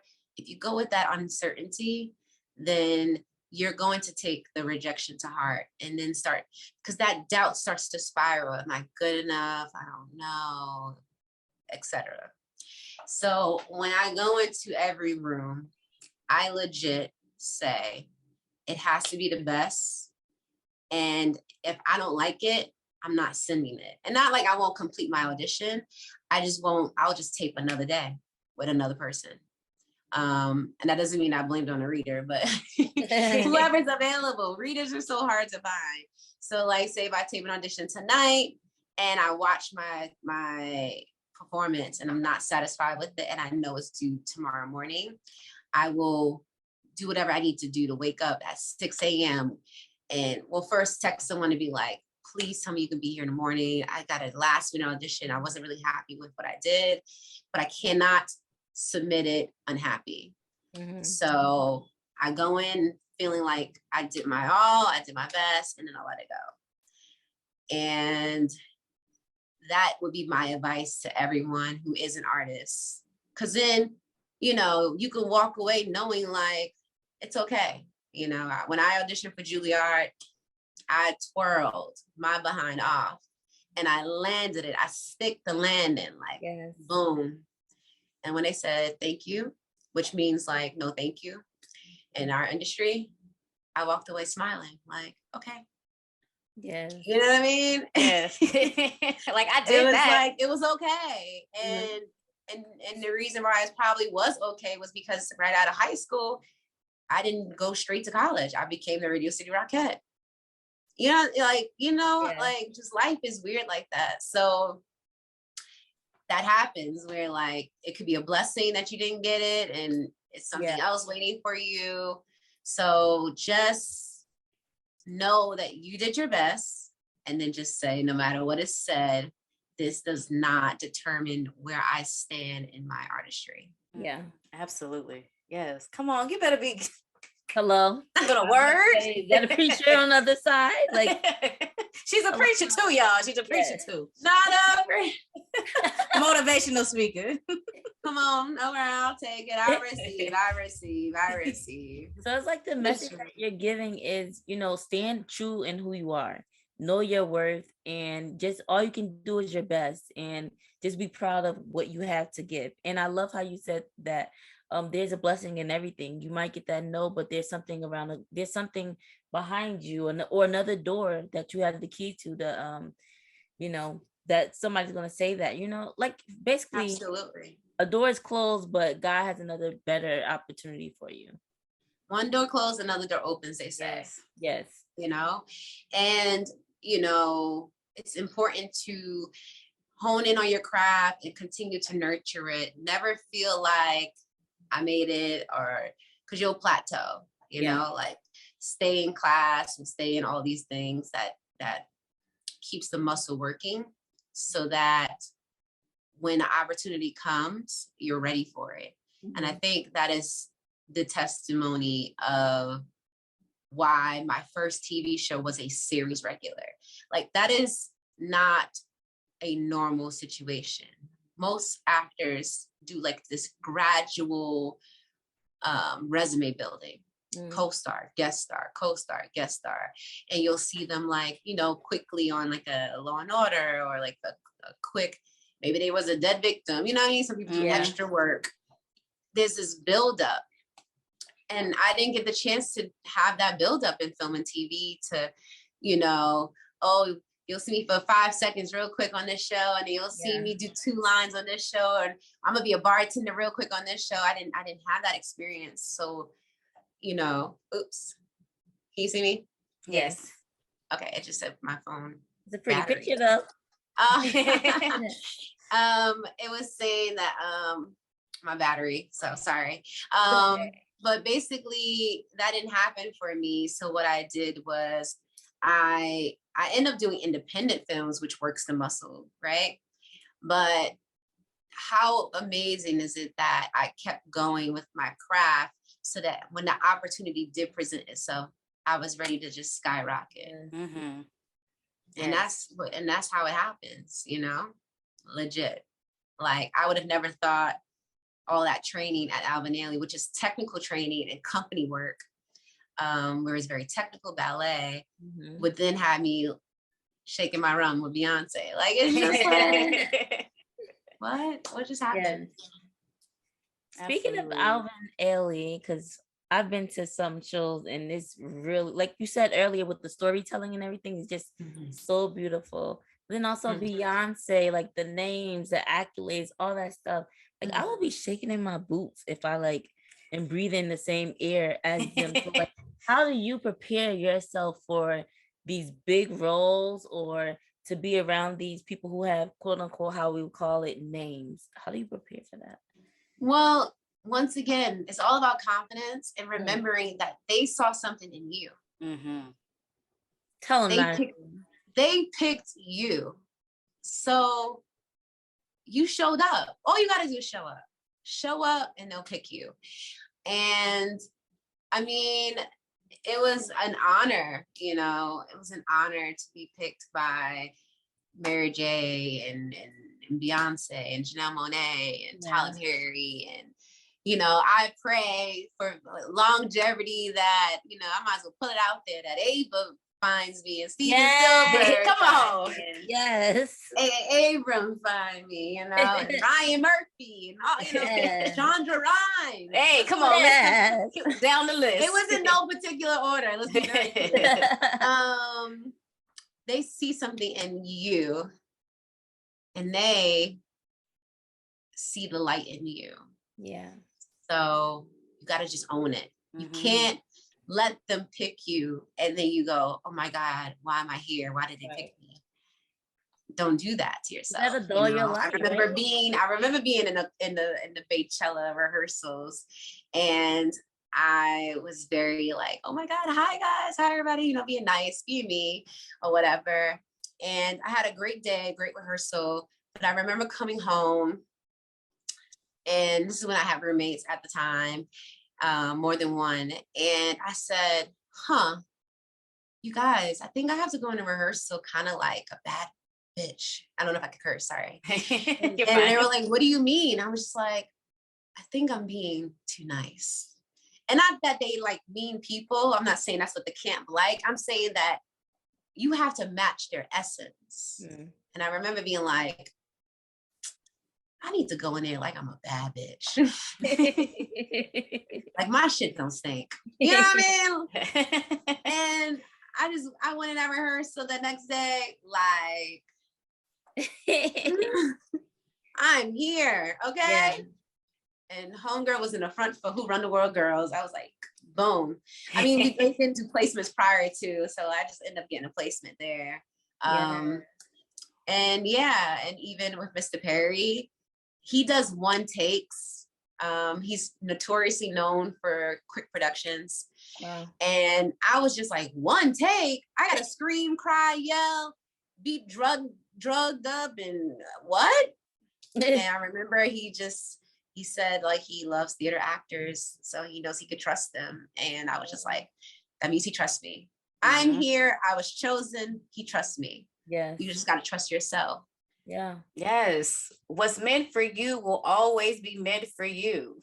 Everything happens for a reason. Like, just own it. Own that, all of that. Be confident in where you are. Stand in it. Come on now. You was placed there, not for nothing. Okay. I'm just saying. Come on, lip curl. She said not for nothing. Come on, Monica. Just to show you Monica not having it. Yeah. Oh my goodness. When we first started off, and we were asking you questions about, your favorites and everything, you were like, well, I'm still here right now. I'm not there right now.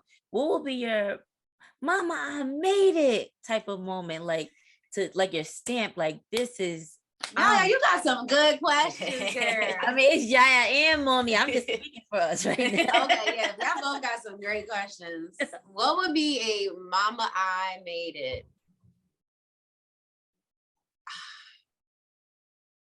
Man, I feel like I should play some Jeopardy music in the background. What would be mama I made it? That's a good question, ain't it? Because that would be the answer too. I mean, I don't know what would be a mama I made it. I guess it's so weird because it's just like, I guess I'm gonna have to say the Oscar or Tonys. Yes. The ultimate Oscar. Final answer. The Oscar or Tonys, like the nomination of it all. Just being nominated would be an honor. Yeah. And of course, a win would be a win. But I think those are going to be the only two. Because I would say like the Hollywood like star, but there are so many amazing people out here who have never even gotten a star. And it's so crazy when you learn like Missy Elliott and Ashanti, who just got a star. You'd be like, right. I'm gonna have to like work a long time. I don't want to wait that long to say Mama I Made It. Yeah. So I guess I would say Mama I Made It would be nominations for Oscar or Tony. Yeah. Hey, you might be able to say it multiple times. Mama I made it again. Right. Mama. Yes. That's my final answer. Yeah. Well, I love your final answer.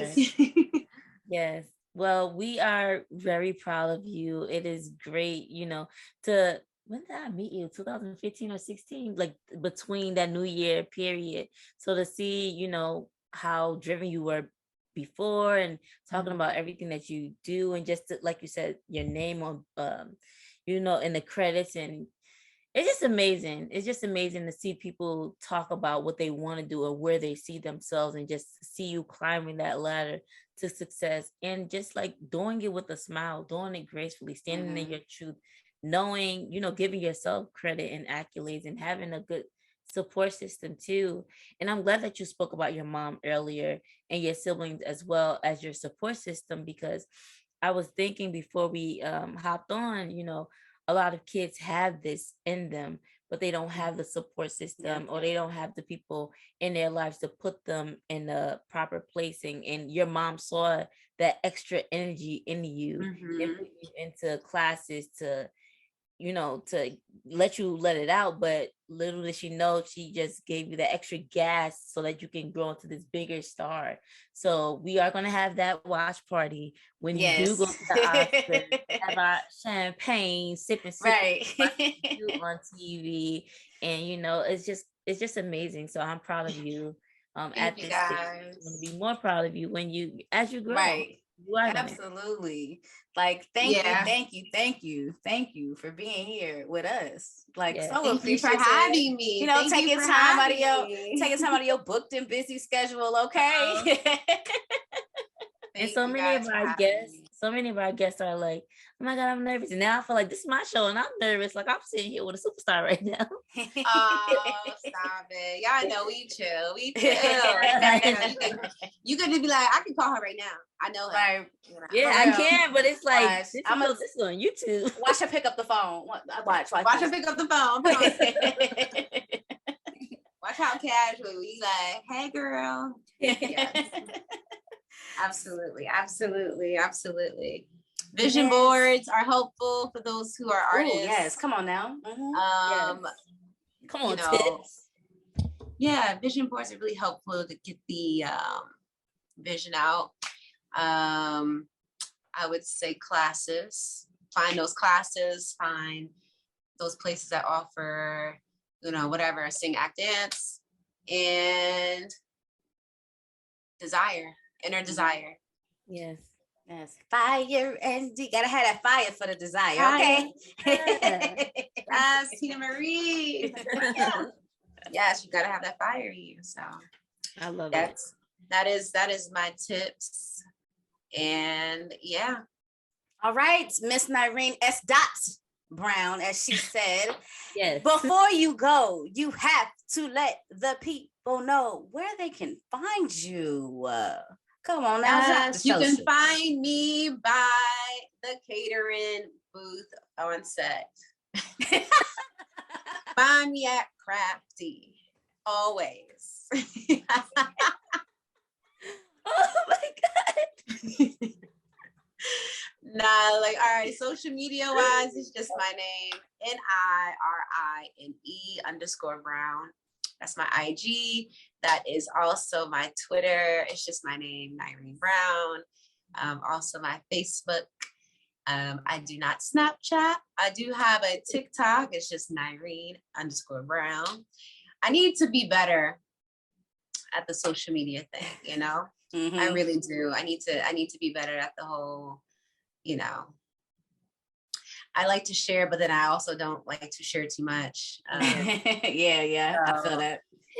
Relatable.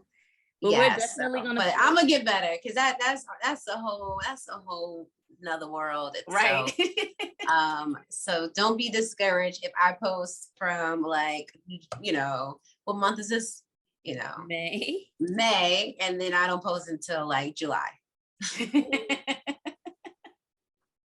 I'm still around. I'm still watching. So, yep, you can follow me there or watch Ruthless on BT Plus. Hello. Right, I was about to say, you can't forget to say that.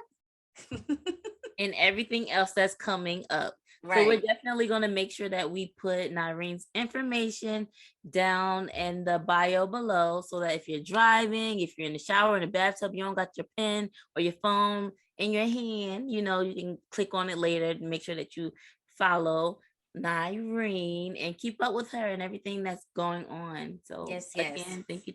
Thank Love you, ladies. Until next time. Until next time. Love loud. Yes.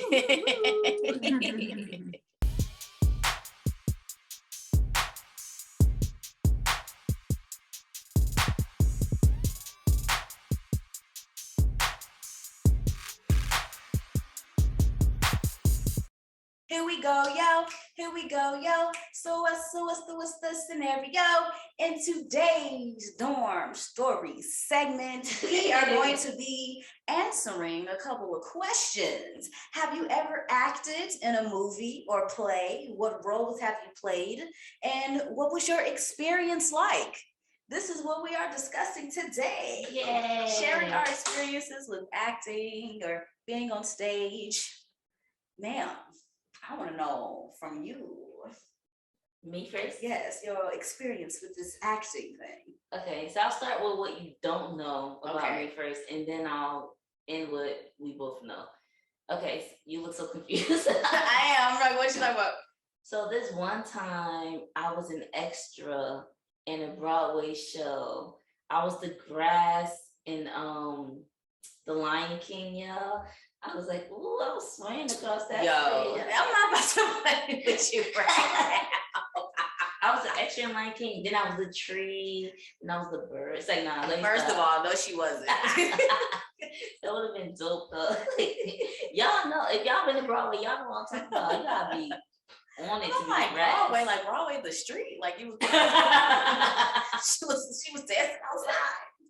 I was a little thing outside. With her bucket. Trying to get changed on Broadway. Oh my God, no, for real. I was in a play in high school. Mm-hmm. It always takes me a second to remember the name of the movie. I mean, it is a movie now too. So, dang, I always have this trouble. Yes.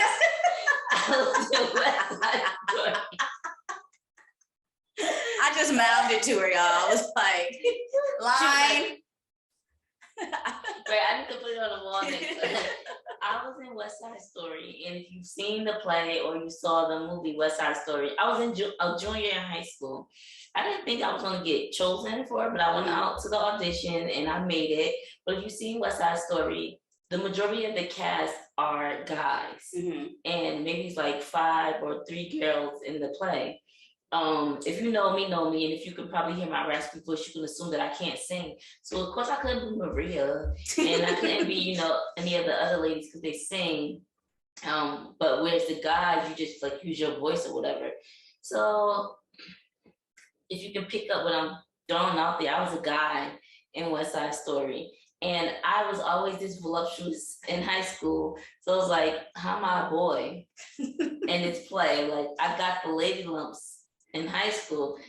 So I had to like make the role as like play as if I was a fat boy kind of thing. But I was one of the guys in one of the in the Jets game in high school. And it was a great experience. Like first I was like, kind of want to memorize the lines, but the more we read through, the more we practiced, they just became familiar with us and like learning what part of the stage to be on and acting. It was fun. It was a really fun experience. And then we did 2 days. So, like seeing how one show goes and how the closing show goes was like, I don't know, like it was just like a lot of fun having the audience interact with us. It's something that I would do again. That was really, really fun. So obviously y'all know she mouthed West Side Story. So I'll say something else too.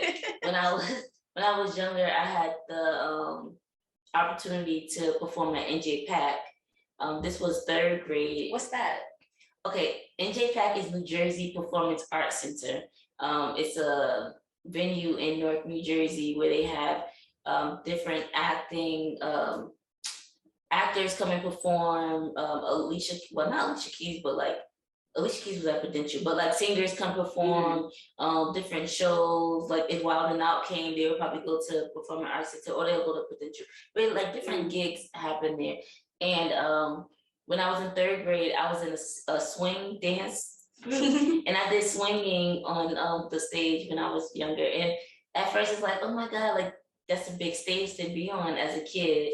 The more I'm talking to you, the more I'm thinking of different stages I have been on. It's crazy. But I don't want to keep y'all forever. But me and my little partner, we danced on the stage, and it was such a great time. It's a nice experience to have as a kid.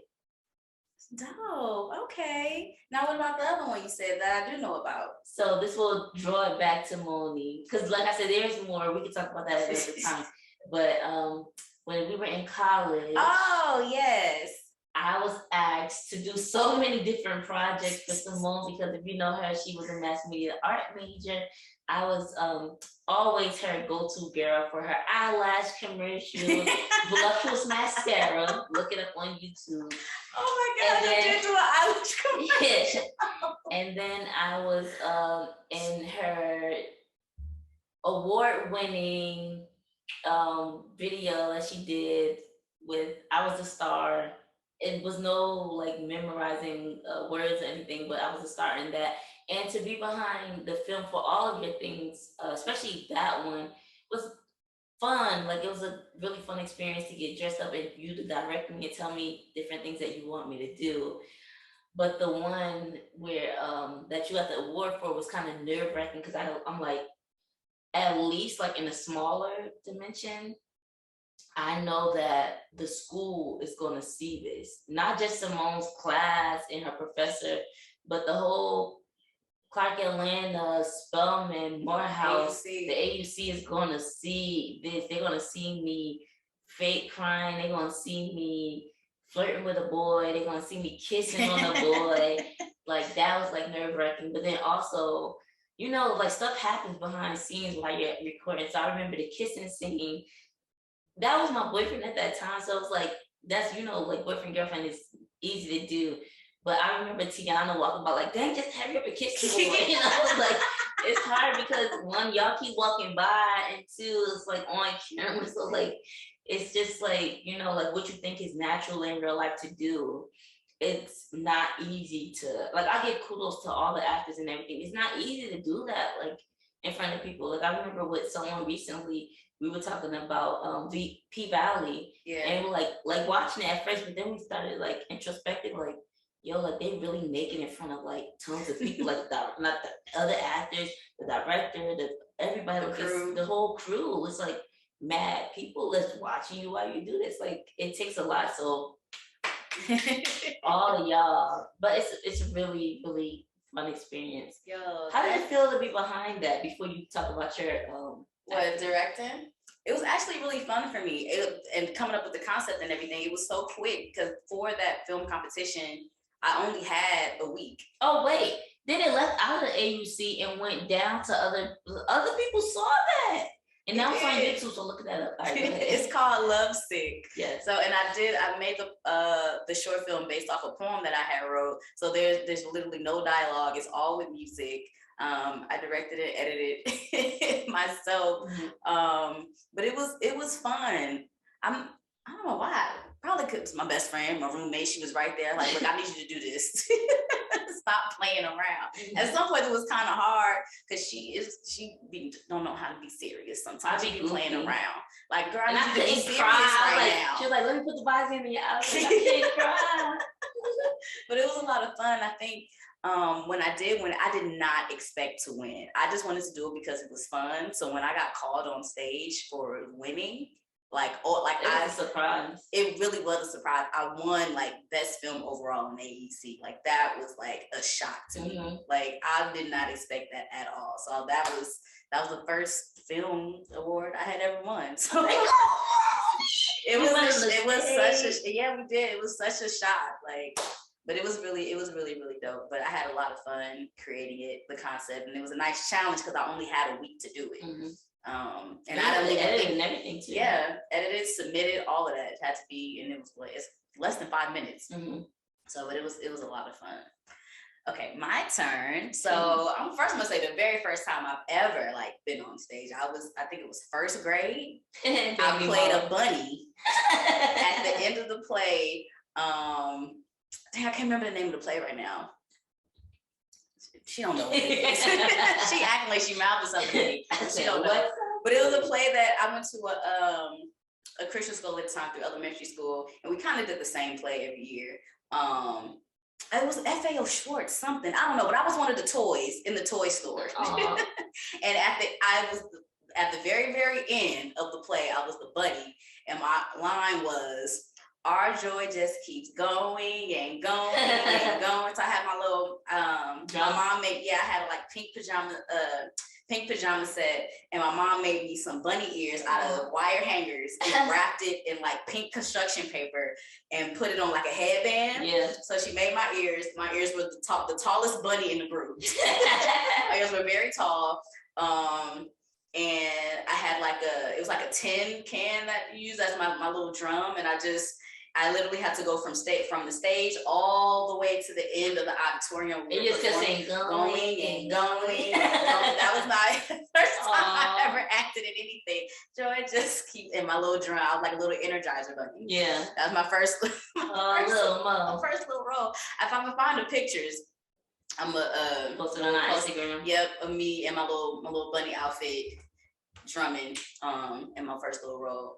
But in high school is where I did majority of my theater acting. I played in Joe Turner's Come and Gone. I cannot remember the name of the role I played, but I played the wife. If y'all know Joe Turner's Come and Gone, comment below.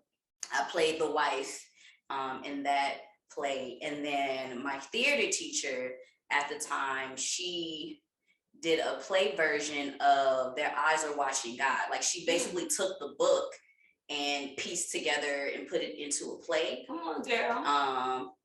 And I played, what's her name, Jeannie? I don't know why I can't remember the character's name right now, but I played the oldest version of her. And then at the end of the play, I sang His Eyes on the Sparrow. Why did I never saw that before, but in my head I said that song. That's crazy. Yeah, so at the end, I was singing and the first time I did it, it wasn't intentional, but when I started singing, I started crying. I knew you was gonna say that. I started bawling. Oh my goodness. And it was, I don't know why I started crying when I sang that song, but it just, by the time I finished singing, it wasn't a dry eye in the audience, okay? But that was like one of my best experiences. I think being on stage and in theater, doing a movie and like being on stage, like this is a different concept of memorizing the lines. Mm-hmm. Like it's not like, all right, we do a scene, cut, it's like you going all the way through. You have to know those lines from beginning to end and like know your placement. Right, and knowing your cues, where to come in and out on stage, making sure you're on time. Yeah. But it was a lot of fun. I learned a lot about myself, like being on stage and in theater. And I also did a lot of dancing too, because I started doing African dance in 4th grade. And we always had a lot of different performances. Like I used to be nervous, but once I was on stage doing my thing, it was great. One of the best ones was being able to dance during halftime at one of the Warriors games. I can't remember how old I was. It was probably like 4th or 5th grade, but being able to dance at halftime, that was fun.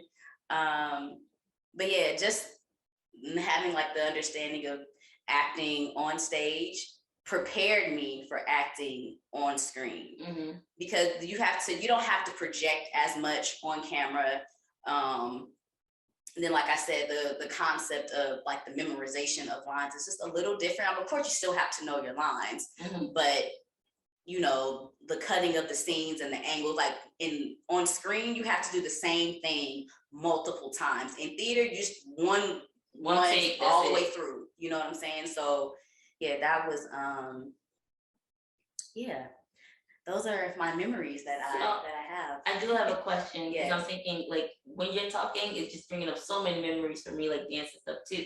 And I'm wondering, for you, do you feel like you are Simone when you're acting and dancing, like performing for an audience, or do you feel like you become somebody else? Because for me, I feel like I become somebody else. Like I remember one time, like the crowd went like crazy after we did like a mime, and I like kind of like I felt myself feel like I came out of a flash, as if that wasn't me that performed. Like I did, like, so just to give an idea, I had to come out of a back room to get to my spot, like on my cue. But everyone was standing up, like, because there were other kids who were performing too and doing their dance part before the mimes, which was me and Ronald, came out. They were blocking the way, and I'm in the back panicking, like, I can't get to my spot. How am I going to get to my spot? all of a sudden, if you tell me to jump right now, I come off like a centimeter off the floor. I cannot jump. But I leaped over the chair and the preacher that was sitting there to get to my spot. And it was like I just become somebody else when I act. So do you feel like you are Simone, or do you feel like you're that character that you're in? I think I fully portray the role that I'm in. I don't think that I'm myself. I fully embrace like the character. I take on that character, the mood, the characteristics, all of that. I become whoever it is I'm supposed to be. I'm not Simone anymore. Yeah. I look back and I'm like, who is that? That is wow. But I think that's also why I enjoy acting. Like, it's just this concept of like being a part of this. I don't have to be me, you know? It's just taking on the role and just being able to, you know, it's almost like living in another type of world, you know? That's why I enjoy it a lot. It's fun, y'all. Yes. So this was nice to a nice conversation and to learn about Bunny Mo. Bunny Mo. Maybe we should be bunnies for Halloween. Going and going and going and going and going on over into the announcement segment. Hey, get into it now. Spirit fingers. It's time for announcements. It's time for announcements. It's time for announcements. It's time for announcements. Yeah.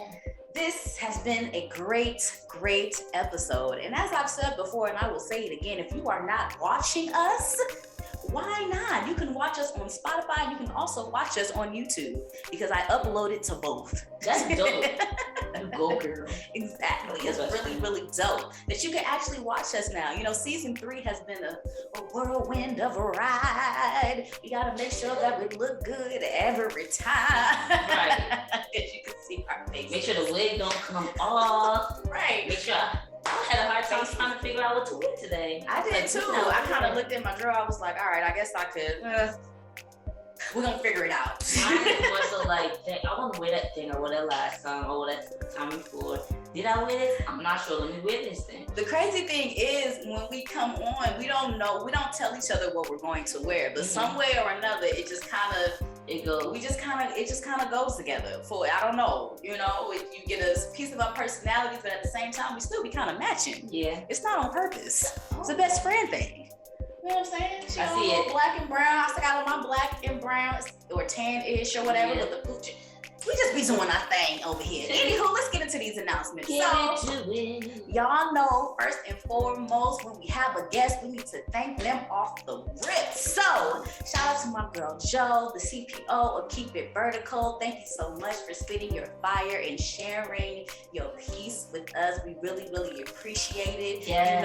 You know you special because you on here for a second time. Ain't nobody else ever been on the truth carpet in Suite 223 for a second time. You are the first. Okay, so thank you for coming and shining your light in our shine a light on Hey, speaking of shining a light on them, we also gotta thank my girl, Miss Nirine Brown, for coming through and sharing her story and giving us all the vibes that she got, my girl.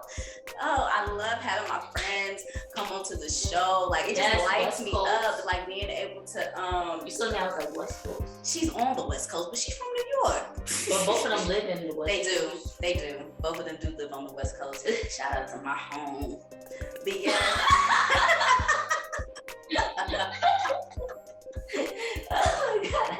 But it brings me so much joy to be able to bring our friends on and hear their story. Yeah. And like their growth and where they were and where they are now. It just makes me so happy, and I'm so proud of y'all. Like really, truly. And I can't wait to see how y'all continue to progress in your career and endeavors. It really warms my heart. Right. I love having people in my life that I can look at and be like, what the damn thing. So yes, continue doing what y'all doing.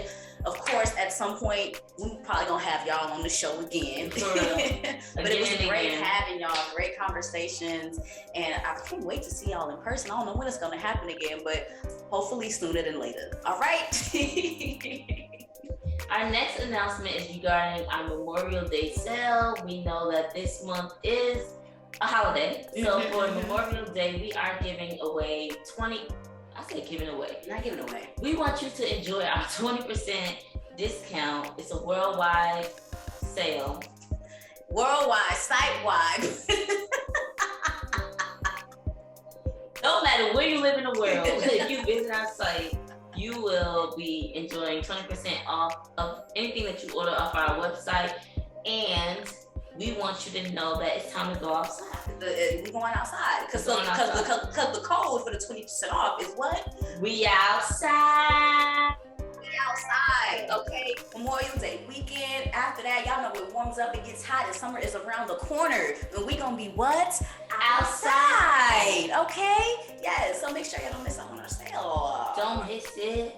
Okay, and of course, because it is May, we have our May question of the month, which is, how do you support people in your life when they are going through something? If you don't already know, May is Mental Health Awareness Month, so we are going to be discussing on our YouTube channel our answer to this question. So make sure if you are not subscribed, please make sure you do that, okay? So that you can be tuned in to our answer. If you answer on our website as a member, you are going to be entered in twice to receive our self-love journal note to self. And if you answer on our Instagram page, just look for the post with the question of the month on it, and you will automatically be entered to win into that raffle that we have every single month for our note to self-love journal. It's something great to have, especially in regards to mental health, giving back to yourself, loving yourself, reflecting with yourself, all that good stuff. Making time for yourself. Yes, so yes, tune in. You can also answer on YouTube too, underneath our answers. Enter to win. All you gotta do is let us know the answer to the question. Right. And speaking of YouTube, we have Twitter, which we don't really use much.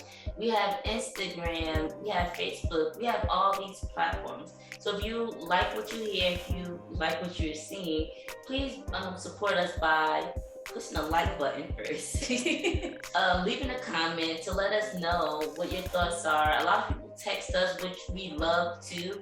But if you can leave your comment below so that the other viewers can know what you feel or think, or what you're thinking while you're watching or listening to our episode. You can also leave comments on Spotify and Apple Podcasts, and probably the other podcasts too, if you leave a rating for us. So you can leave a rating if you listen to our podcast or watch our podcast on any other podcast platform to support us in that way. Also, you can share the episode. If it's a specific episode you want to share, you can share, copy the link to your friends or whomever it is, or you can share with them whatever, like the whole YouTube channel or the whole podcast channel. You can do that. But those are some ways that are not monetary ways that you can support Love Loud, and we appreciate your listenership and you watching our podcast as well.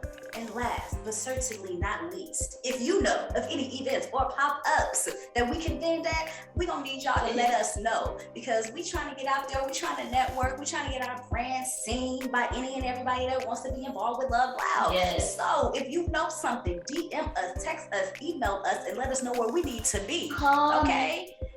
We said that after that first event, I'm just like, I'm surprised we're not doing an event every weekend. Right. That was such a good time. It was such a good time, and we're super excited about the next time that we'll be able to do it. So, let us know. Even if you think that we may not be able to make it, send it to us anyway. Right. It's something. They might have something again that we can make it. Exactly. So we were told about a poetry event that we thought was an open mic, and we missed that, but we did learn about that company and that they do have open mics.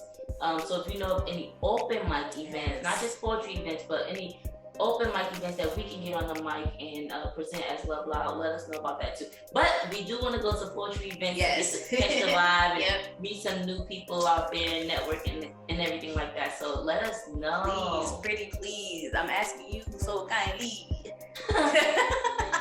Yes, and this was a great episode. My favorite number is 8. We had some That's why it was great. Yeah. We had some dope ladies on here, and it is amazing. It's really nice to, hear about people's aspirations and seeing them pursue it, and see them on screen, or see them, excelling out here. So thank you again. I know you said thank you. I'm bringing it back. I'm so emotional right now. Thank you so much, ladies, for taking your time out of your busy schedules. Right. See what little old us, you know. Right, they have to pencil us in, okay? Okay. But thank you so much for tuning in as a viewer, as a listener, and we will be back in your ear in 2 weeks. 2 weeks, baby, baby. Stay black. Stay proud.